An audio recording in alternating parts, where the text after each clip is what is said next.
de Janeiro. 1º de janeiro de 1989. A cidade desperta do Réveillon, abalada por uma tragédia.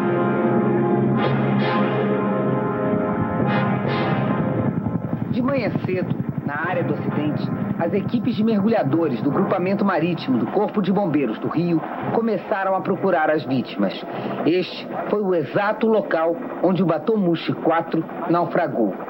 Segundo os bombeiros, o trabalho é difícil. O barco está naufragado a 27 metros de profundidade. Mas o Batomushi é um escândalo, porque aquela gente estava avisada. Aquele barquinho de porcaria estava condenado. Os mergulhadores conseguiram chegar até a boate do barco, onde encontraram 2 corpos. Eu acho ele um caso emblemático, porque mudou totalmente a relação entre a sociedade e o judiciário. As lanchas da Marinha e do Grupamento Marítimo retornaram pouco depois da 1 da tarde. Uma delas trazia 6 corpos. Que não é possível que se queira impunemente transformar um chassi de Volkswagen num ônibus e que as pessoas consigam jogar as responsabilidades para quem já morreu. O Batomushi começa a sair do mar.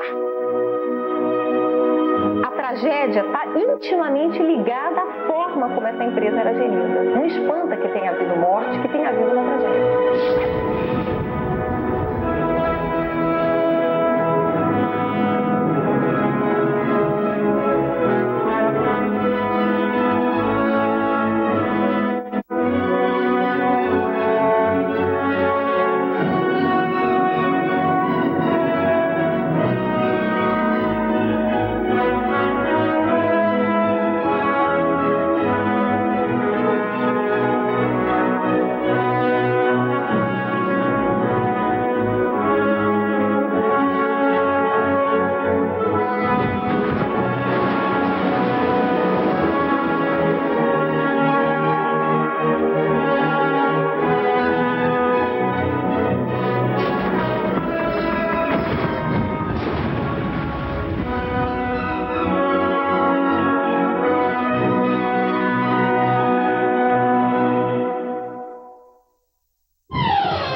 Boa noite.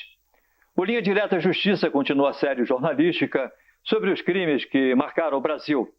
Hoje você vai acompanhar a história de uma tragédia anunciada.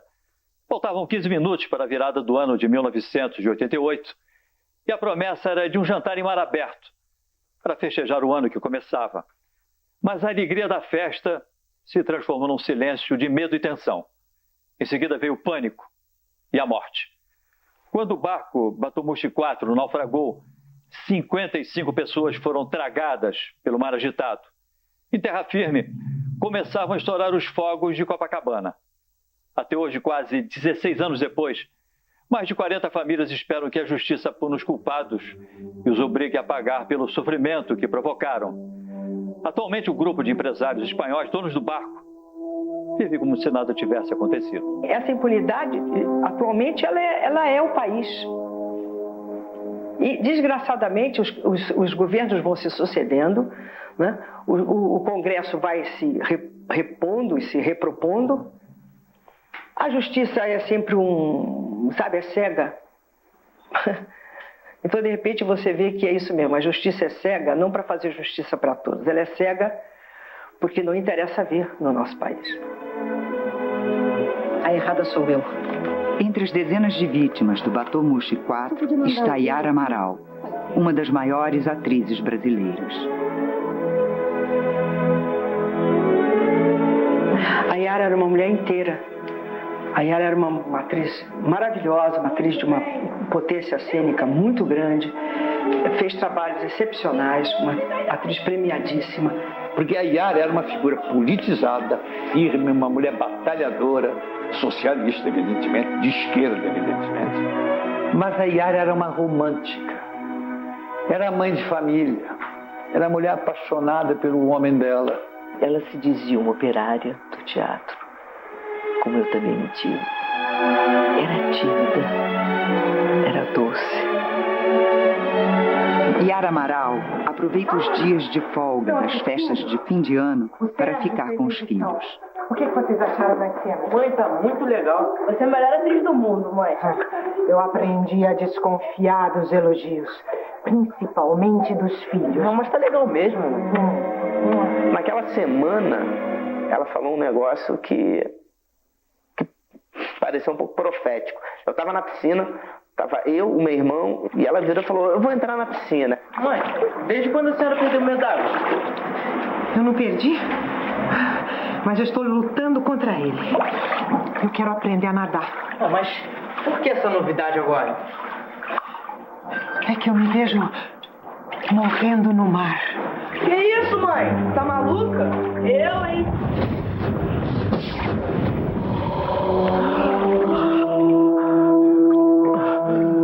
Na véspera do Natal, o ator Sérgio Brito se encontrou com Yara e estranhou o estado de espírito da amiga. E a Yara estava muito triste. Uma voz de uma melancolia. Eu senti uma coisa esquisita. Sabe, parece uma sombra escura em cima da Yara. E ela comentava com os amigos dela, né? Falava, olha, você vê os meus filhos, olha, eles parecem que nasceram na água. E eu tenho medo da água, eu não sei nadar. E engraçado, eu já sonhei várias vezes que eu tô na praia e eu não vejo as ondas como todo mundo vê. Elas vindo na minha direção, eu vejo pelo contrário, as ondas indo na direção ao mar.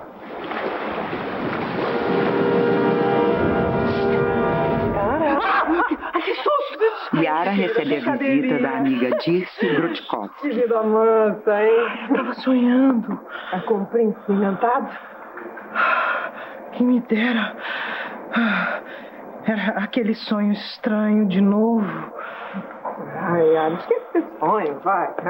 Olha aqui, eu tenho uma novidade. Nós vamos passar o Réveillon juntos. O Silvio comprou os ingressos pro Batomuxi. Olha aqui, olha. Ai, não vai ser maravilhoso? A gente no meio do mar vendo aqueles fogos. E eu convidei a Yara e a mãe, e aliás ela ficou muito triste porque eu não convidei, eu não levei os filhos, né, aí dela. Eu falei, não, mas esse passeio não é um passeio para criança. Então eles não foram, graças a Deus, né. Muita gente planejava fazer o mesmo programa. Entre elas, as irmãs Heloísa e Elaine Maciel. Que sorte, hein, Elaine? Você estava sem saber o que fazer no seu aniversário? É verdade, então. E eu ganhei 2 convites. Eu não sei, eu estava pensando... Você quer ir comigo? Claro, você sabe que eu adoro andar de barco. Ah, então vamos. Era o dia do meu aniversário, 31 de dezembro. Eu tinha recebido um convite para passar a noite na festa, né, no Batomuxi. A família Fisman também planejava fazer o passeio. Pela manhã, a família Fisman recebe a visita da filha Solange com o marido Roberto. E aí, tá todo mundo animado pro nosso Réveillon? Ai, mais ou menos. Eu não dormi bem essa noite, não. É verdade. Ai, você também? Como assim eu também? Eu tive um pesadelo horrível. Eu sei que a minha turma inteira da ginástica tinha morrido num naufrágio. Jura? Gente, que coisa estranha. Eu também sonhei que várias pessoas estavam morrendo afogadas. Dá licença. Oi, gente, vamos mudar de assunto aí, ó. Boa de prato dos nossos pais. Lembrou? Meus pais iam viajar para comemorar as bodas de prata e nós, os 3 filhos, convencemos a passarmos juntos no Réveillon, no Batomuxi. O advogado Boris Lerner também estava no Batomuxi. Ele convida a família de seu melhor amigo. Boris Lerner, a mulher Irene e o filho Eduardo vão comprar os ingressos para o passeio do Réveillon. Boris, você passou direto pelo Sonho Mar, não é? A entrada ficou pra trás. Ai, droga, eu tô tão distraído. Vê se tem um retorno. E Peraí que eu vou dar uma volta. Ah, Boris, tá ficando tarde. Vambora, deixa pra lá, deixa. Ah, não. O que, Dudu? Vai, por favor. Tá Ele vai querer ir no barco de qualquer jeito. Calma que eu vou dar uma volta, peraí. O restaurante Sol e Mar, no bairro de Botafogo, pertence à mesma empresa do Batomuxi. Aqui, os ingressos para o Réveillon são vendidos. Quem estava ali no Sol e Mar era o Francisco Garcia Ribeiro, que era o dono da Itatiaia Turismo, e perguntei se ele tinha ingressos, e ele disse, você tem que comprar logo porque são os últimos ingressos. E aqueles últimos ingressos, que supostamente eram os meus, eu vi que depois da listagem tiveram acho que mais uns 20 últimos ingressos. Por favor. O primeiro barco a ser ocupado é o Batomushi 3. Nelson Brandão e a mulher estão na fila, atrás de uma família.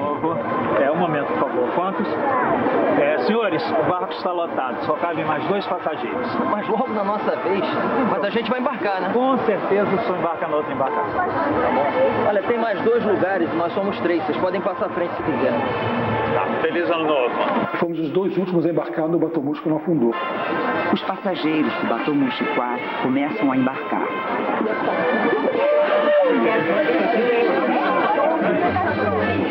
Entre eles está a família de Boris Lerner e os amigos Alberto e Ruth, com as 2 filhas. Eu fiz questão que a gente fizesse uma programação no dia 31 para que as 2 famílias ficassem realmente muito juntas, como a gente sempre foi. A atriz Yara Amaral, a mãe e os amigos também embarcam. Até a última hora, o promotor do evento, que restou absolvido, ele vendeu entradas. Até hoje ninguém sabe precisar quantas pessoas tinham naquele barco. O Batomushi 4 parte superlotado. Elaine e a irmã Heloísa foram as últimas a embarcar. Mas nós não conseguimos lugar. Nós ficamos em pé, na frente do barco. Acho que isso aqui vai ser um programa de índio, sabe? Esquece, Elaine. Olha, já que a gente literalmente embarcou nessa, é melhor a gente relaxar e curtir. Vamos beber alguma coisa? Beber como? Você acha que a gente vai conseguir achar algum garçom no meio dessa multidão? Ai, que mau humor, Elaine. Olha, desse jeito você vai estragar na festa de aniversário. Falar em aniversário, a irmã já podia colaborar, não acha? Separar esse mar agitado. Apesar das condições do mar, as pessoas estão felizes. Bom que a gente tá junto, hein, Beto? Imagina ser parte da comemoração de ano longe do meu melhor amigo. Não, nossa amizade. Nossa amizade. Irene, você viu a Camila? Olha, ela tava com o Dudu. Então ali, ó, manda a Yara Amaral. As crianças, obviamente, vendo um artista, sempre se chegam, né? Então é uma cena que eu me lembro bastante.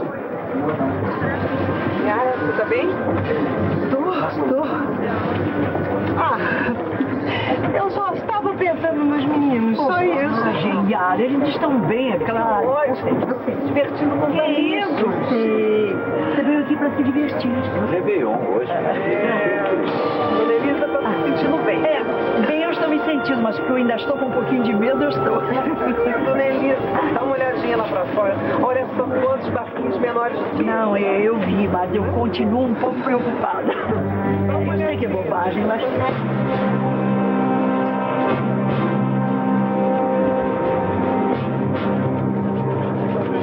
Na cabine de comando do Batomushi estavam o capitão Camilo Faro e o engenheiro civil Mário Triller, responsável pela reforma do barco. Segundo testemunhas, o capitão Camilo já tinha reclamado das condições de segurança da embarcação. Quando ele foi comprado pelos espanhóis, ele já estava velho, já era um barco que não estava em bom estado. O Batomushi 4, um iate de passeio para 20 pessoas, foi comprado por um grupo de empresários espanhóis e transformado num barco de turismo. Na reforma, comandada pelo engenheiro Mário Triller, foi construído um segundo andar com uma laje de cimento de 4 toneladas. Mas na realidade eu não vi o barco que eu construí naufragado, porque era totalmente diferente o barco que foi a pique. Às 10h15 da noite, o Batomushi foi parado pela Polícia Marítima e obrigado a voltar para o cais. Nelson Brandão, que estava no outro barco, o Batomushi 3, viu tudo. Comentei com as pessoas, esse barco tá troncho, ele vai afundar, meio brincadeira. No cais, 2 militares da Polícia Marítima entraram no barco e fizeram a recontagem dos passageiros. 160 pessoas é o número que consta de um telex da Marinha e que essas pessoas, então, deveriam desembarcar. Alguém ia desembarcar. Os militares conversam com 2 sócios da firma Batomus e o dono da Itatiaia Turismo, Francisco Ribeiro, responsável pela venda dos ingressos. Há uma conversa no pier, uma conversa de que ninguém ouviu, né? Alguns gestos, mãos que se apertam, alguém entrega alguma coisa a alguém. Nós tivemos 2 testemunhas que depuseram dizendo que tinham certeza que era dinheiro e sem acontecer nada de diferente, o barco milagrosamente se transforma novamente num barco em condições. Ninguém desembarcou. Minutos depois, o barco é liberado e volta ao mar. O destino trágico do Batomush 4 está selado.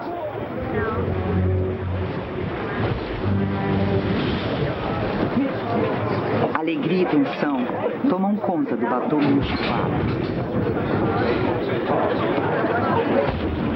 Vários sinais denunciam a tragédia. Imagina, tem alguma coisa muito estranha acontecendo lá embaixo. Estranho? O que foi, minha filha? Tá tudo alagado, tudo alagado. Alagado como? No banheiro. No banheiro, a água.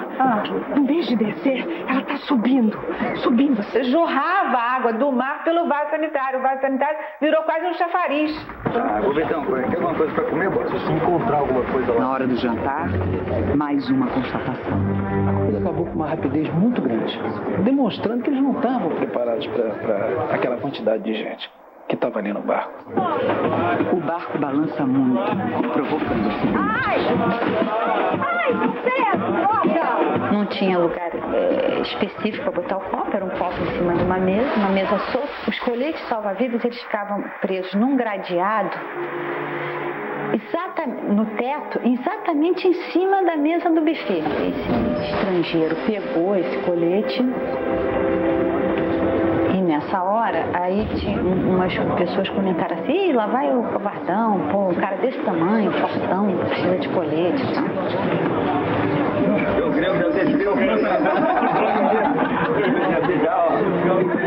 Naquela hora eles estavam cantando, né? Aquela musiquinha clássica do Se Isso Não Virar, olê, olê, olá, eu chego lá.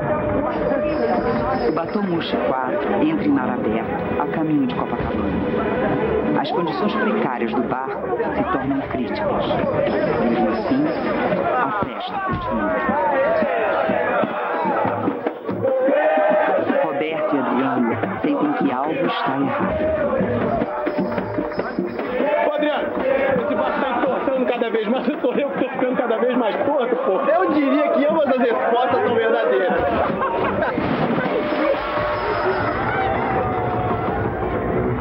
A gente brincando até, cantando, as mesas começaram a vir para cima da gente, que o barco começou a virar para um lado. Boris Lerner tenta conseguir alguns coletes salva-vidas. Eu peguei 3, entreguei um para a falecida esposa e deixei um de lado e fui colocar no meu filho. Até minha falecida esposa falou: olha, como é que eu faço? Eu falei: não sei, não se vira. E eu tentando colocar no Eduardo. E eu coloquei, só que eu não consegui amarrar. O casal Weingart, convidados de Boris, entram na disputa desesperada.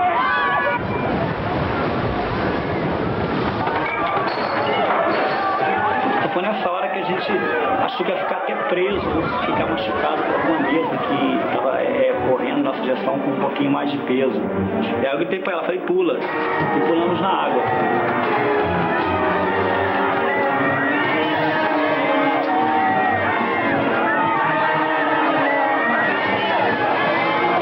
Quando eu fui subir à tona, quando eu consegui respirar, eu comecei a procurar pela minha família. O terror toma conta do Batomush 4. Valdemar e Ruth Fisma tentam se equilibrar diante do desespero da filha Solange.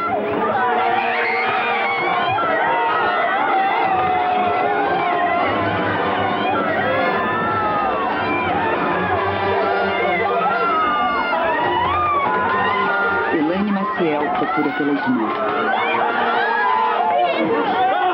O pânico também toma conta do contexto principal. Eu sou apavorada, minha filha. Eu sou apavorada. Fica comigo, pelo amor de Deus. Calma.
Não sei nadar, caí, afundei. Eu me lembro assim como se eu estivesse dando um voo. Sabe esse voo que você vai assim e não tem nada embaixo. E a minha preocupação na hora foi exatamente meus pais. Quando eu pulei no mar, eu pulei exatamente onde eles estavam. Calma, Ruth! Calma! Não adianta que eu vim esperar, Ruth!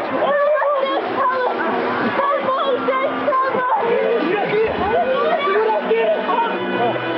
Segura aqui! Segura aí! Entre a ilha de Cotumbu e o Costão do Leme, a mais ou menos 2 quilômetros da praia de Copacabana, o Batomushi 4 afunda lentamente.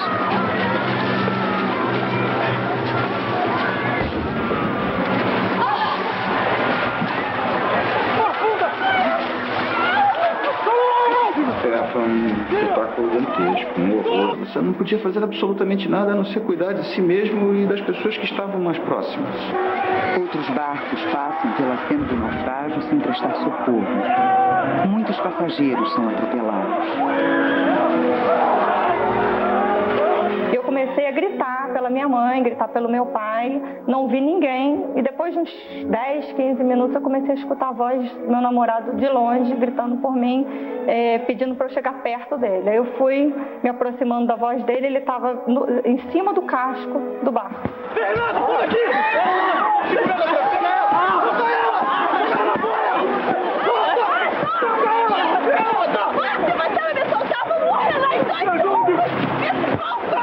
Tinha uma pessoa até da banda, um dos músicos, me agarrando pela cintura, tentando ser puxado junto comigo.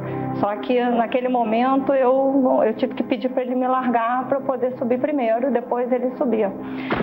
Chegando no casco do barco estava o Roberto, meu cunhado, e o meu marido, atual lá, e a gente ficou vendo os fogos de meia-noite nessa hora.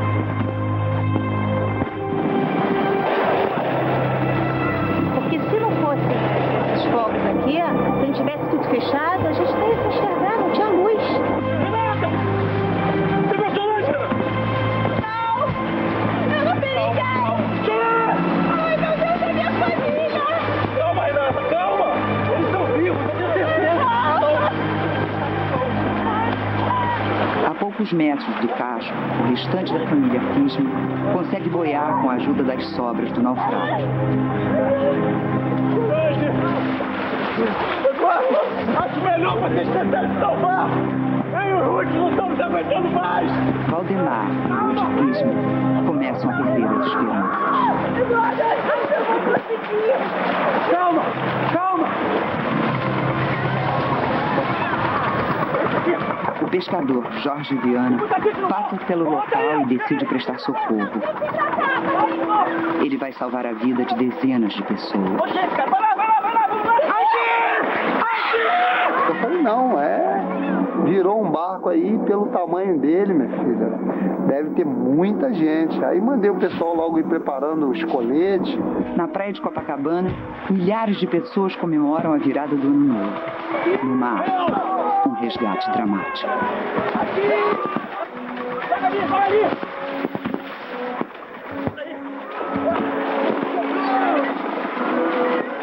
Solange e Valdemar Fisma são logo resgatados, mas Ruth e Eduardo desaparecem no mar. Pai, eu não vi! A mamãe e o Eduardo subirem no barco, não vi!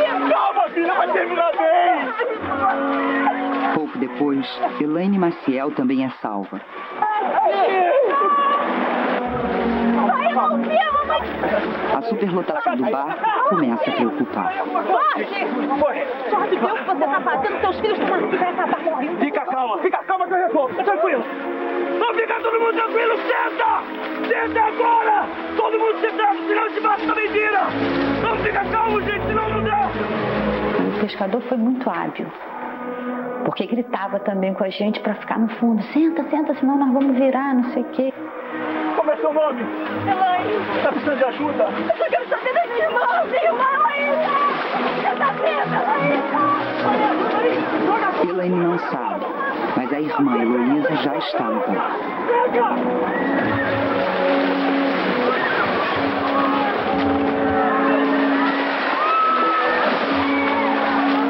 Solange Fisman vê a mãe no mar e se desespera.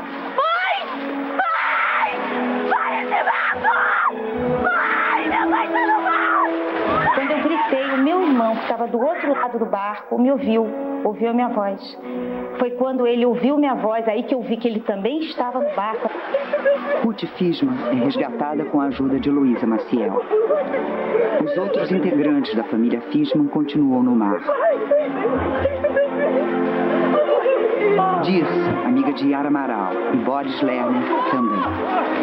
Ao todo, são 30 náufragos que sobreviverão. Eu não sei precisar quanto tempo eu fiquei na água. Entendeu? Quando eu vi o Casablanca estava do nosso lado. Deixa eu te apresentar uma pessoa maravilhosa. Tudo bem? Mariana, meu pai. Há muito pai, conheci ela muito. Peraí. Tem gente no mar! Tem gente no mar! Diva, vira essa luz pra lá!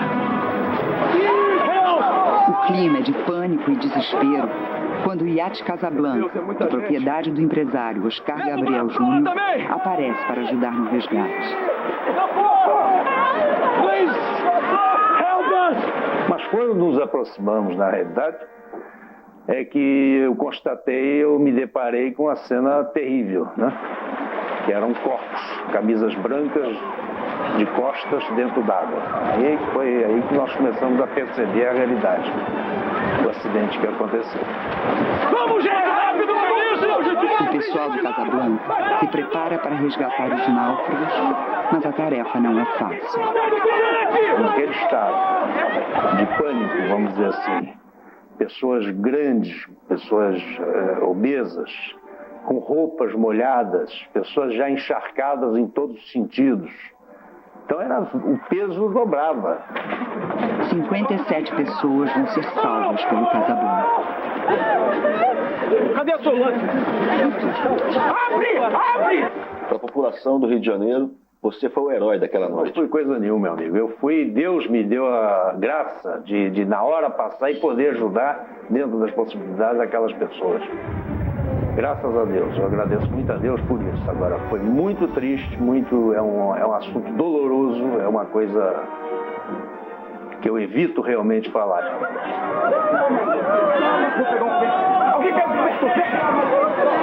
Dirce Grotkovski e Boris Lerner são resgatados. O casco emborcado do Bateau Mouche 4 afunda de uma vez.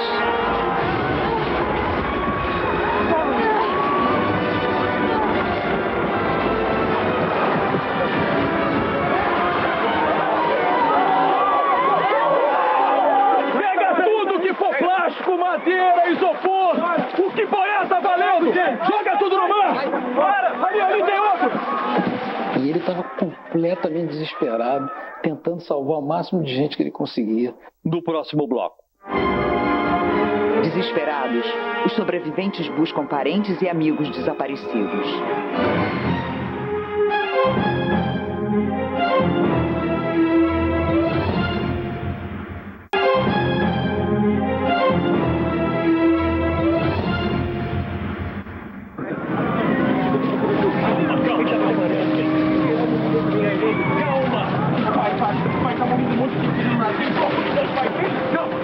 Boris Lerner vê o filho Eduardo no mar. É meu filho ali!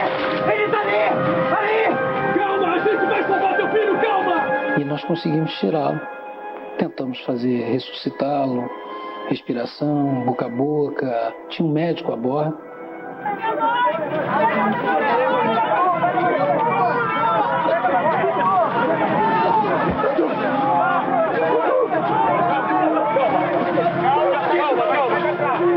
Ele é médico, ele vai salvar seu filho, calma. Vem comigo, vem. Vamos lá pra dentro, vem. Roberto, Adriano e Renata Fismo também são resgatados. Quando eu cheguei no Casablanca, eu fiquei sentada esperando salvar minha família. Calma! Minutos depois, o médico procura o dono do Casablanca. Os caras fizeram o possível. O menino não resistiu. O que eu digo pra ele? Sei lá, diz qualquer coisa. Você é médico, deve estar acostumado com isso, né? A gente não se acostuma com isso, Oscar. Certo, tá certo. Me desculpe. Meu Deus.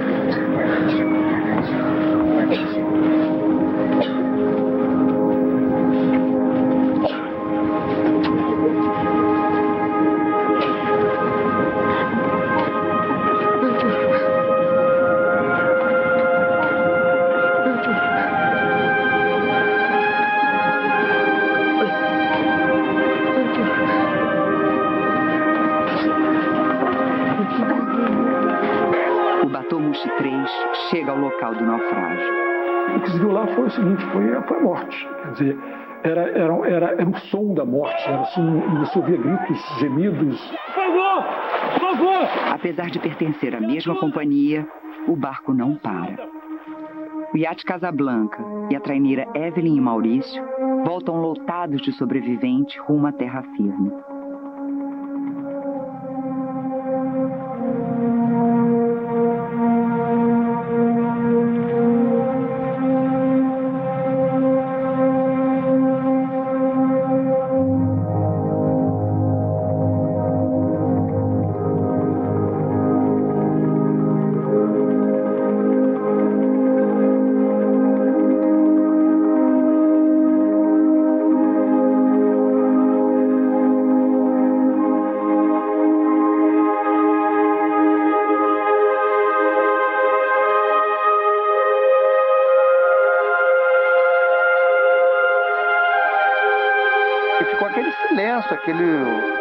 Eu não sei nem o que leva aquilo, eu não sei nem te dizer o que é aquilo, se é pânico, o que...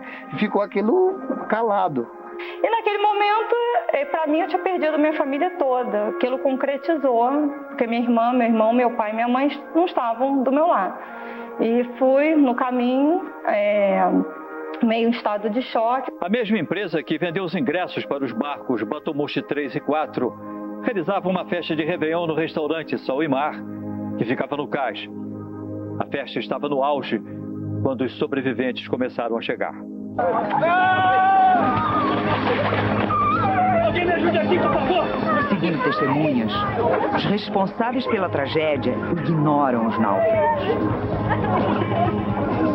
Foi tão absurda, coisa tão absurda, que eles fecharam o restaurante para não dar acesso às famílias. Então era só pelo salva-mar que eles entravam. Entendeu? Eu não sei, o desrespeito foi tão grande naquele momento que eles não se preocuparam com as vítimas. O socorro se dirigiu em alta velocidade para lá, pouco depois da 1 da manhã. Começavam a chegar os sobreviventes. Para muitos ali, era o fim de uma espera angustiada. Milagrosamente, a família Fismo inteira consegue se salvar. Meu pai fugiu! Minha mãe e meu pai fugiram! E foi a partir daí que eu comecei a acreditar em Deus. Que até então eu não tinha muito essa coisa de pensar em Deus, né? Mas depois disso é que eu sei que Deus está com a gente o tempo inteiro. E quando a gente tem que ir, a gente vai.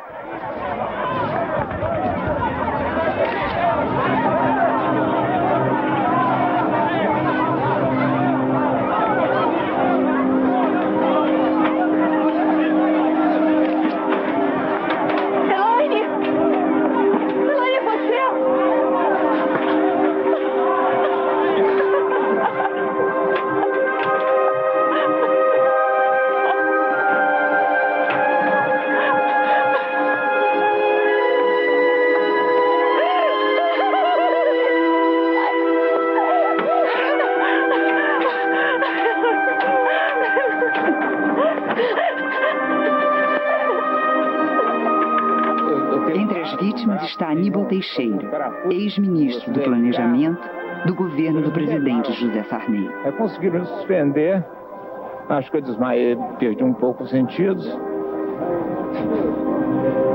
Agora eu só queria ter uma notícia da minha mulher. Minutos depois dessa entrevista, Aníbal Teixeira ficou sabendo que a mulher tinha morrido.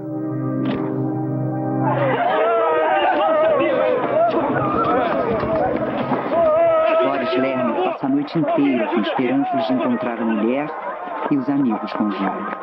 Mas a vigília é inútil. E aí eu só vim encontrar o corpo da Irene no Instituto Médico Legal e o Beto, meu amigo Roberto, e a sua filha Camilinha só foram encontrados no dia seguinte.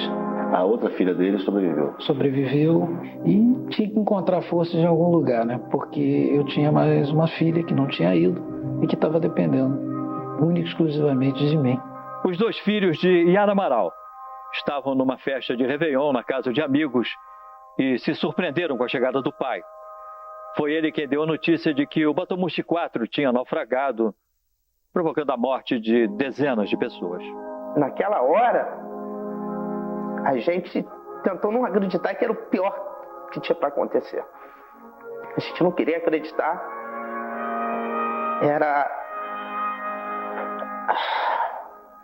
A gente falava assim, não é possível. Não... Ela com certeza se salvou. Nesses acidentes, nunca morre a maioria. É 1, 2 ou 3 pessoas. E eu falei isso pro meu pai. Ele virou e falou, olha, não, eu acho que a sua avó e a sua mãe faleceram. Essa é a notícia preliminar que chegou até a gente. A gente tem que ter certeza disso. Então, eu quero, garotos, que se preparem para o pior.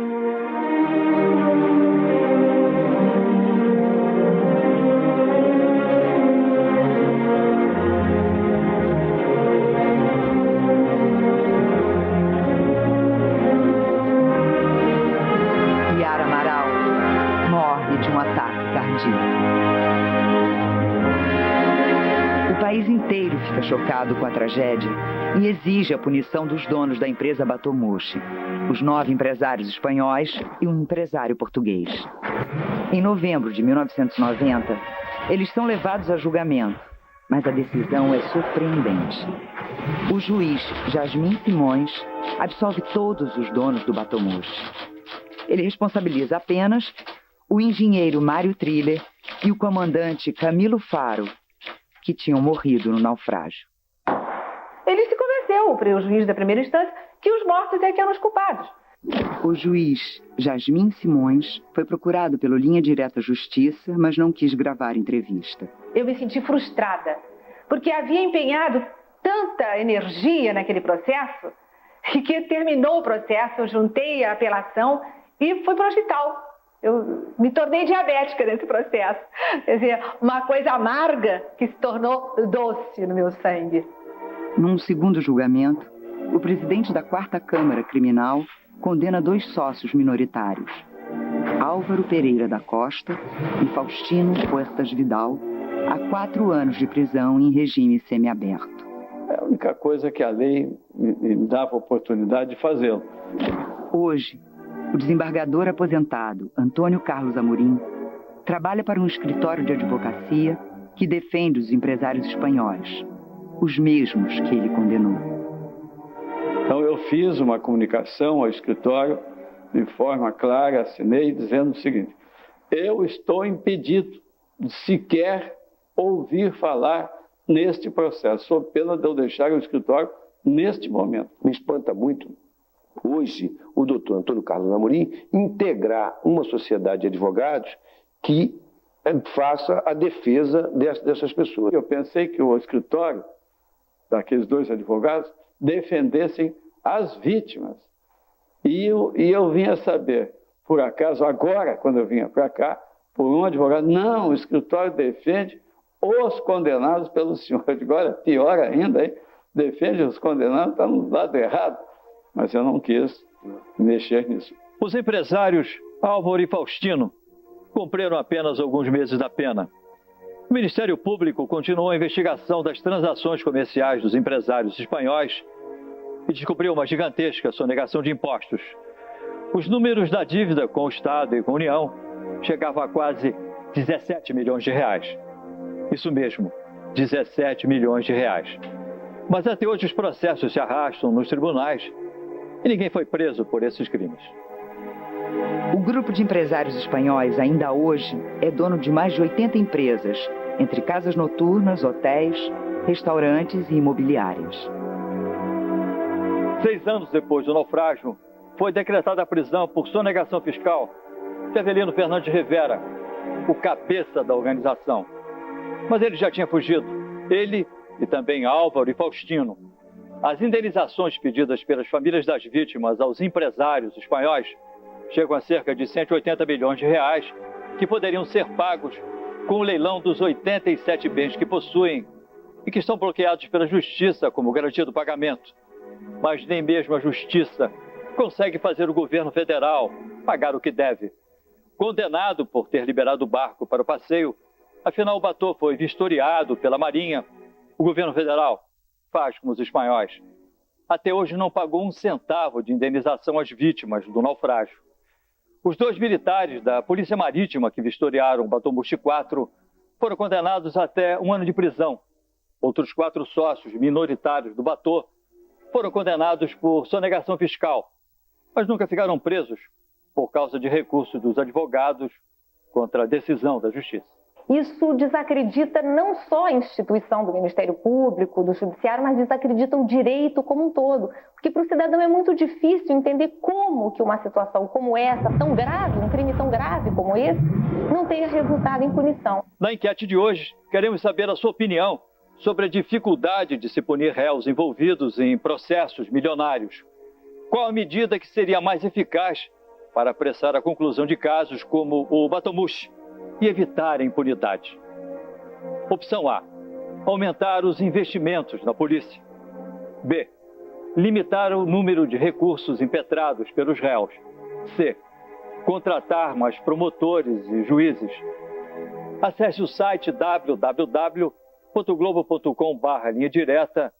Dê a sua opinião. Participe. 16 anos depois, alguns dos sobreviventes foram levados por linha direta à justiça até o local da tragédia. Heloísa Maciel não conseguiu embarcar. Não, eu não quero. É um estresse muito grande que eu posso evitar. Onde o Batô Mushi 4 afundou, as lembranças. O barco estava superlotado, estava aquelas ondinhas, aquele negócio estava enjoado. Aquele clima que se formou naqueles 5 minutos finais, eu senti que foram 5 minutos de pavor. Eu, infelizmente, vi também em cima do Casablanca. Viu? Eu não vi nada. Eu vi gente chegando perto da escada e não conseguiu segurar na escada. Quando a gente está do lado do nosso herói, você sabe que eu estou tão segura do teu lado? A tua esposa, ela falava, não bota mais ninguém aqui, porque ela via que a coisa estava lotada, né? E você cada vez mais enfiando gente dentro do barco sem limite nenhum. Mas pra quem vê a coisa, acho que o barco não cabe. Todos meus tripulantes, eu acho que era todo mundo. Nem poucos tinham morrido ali. Em instante. O destino dos acusados do naufrágio. O naufrágio do Batô Mushi só serve até hoje para 2 coisas: para descredenciar a justiça e punir as vítimas.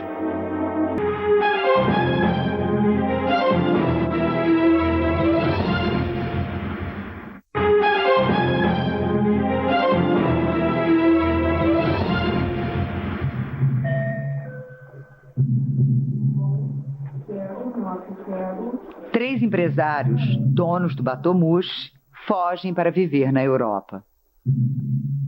10 anos após o naufrágio, o jornal O Globo revelou onde Álvaro, Faustino e Avelino estavam escondidos. Protegidos pelas leis de extradição, eles permanecem em seus países. Álvaro Pereira da Costa está morando em Portugal. Hoje em dia, o empresário Avelino Fernandes Rivera é sócio de um grande grupo empresarial da Galícia, na Espanha, que faz transações comerciais e financeiras. Em 1998, ele foi eleito presidente da Federação Galega de Comércio Exterior e chegou a ter 2 concessionárias de automóveis de luxo. Faustino Puertas Vidal, depois de fugir do Brasil, abriu uma nova sociedade empresarial com Avelino, na Galícia. O criminoso gasta às vezes fortuna para manter advogados e advogados, apelações e apelações, quando seria muito mais, vamos dizer, útil, se é que um criminoso desse porte tem alguma saída, seria pagar, indenizar as pessoas que sofreram a sua corrupção, não é? o seu crime. As leis existem para que se encontrem brechas para burlar, para que forças e poderes manipulem as nossas vontades, os nossos direitos. É o que eu sempre digo, o naufrágio do Batomushi só serve até hoje para duas coisas, para descredenciar a justiça e punir as vítimas. 55 pessoas morreram no naufrágio do Batomushi 4.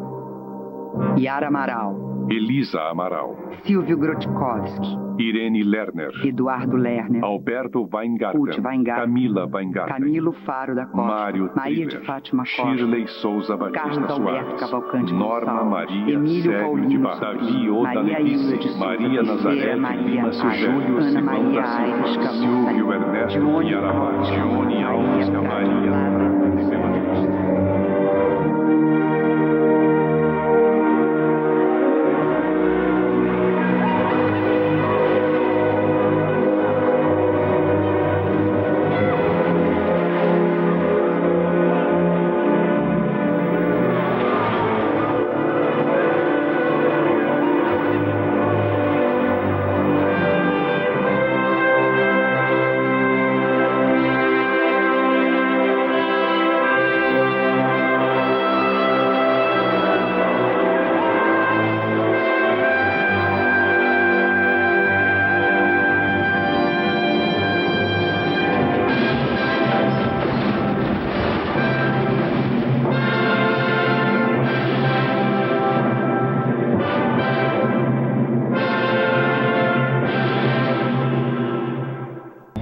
Direta Justiça de hoje, você viu como foi o naufrágio do Batomushi no Réveillon de 1988 no Rio de Janeiro.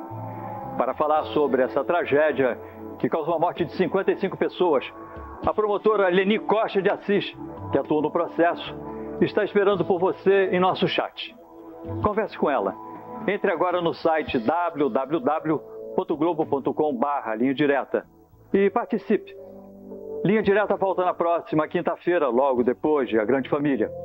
Boa noite e até lá.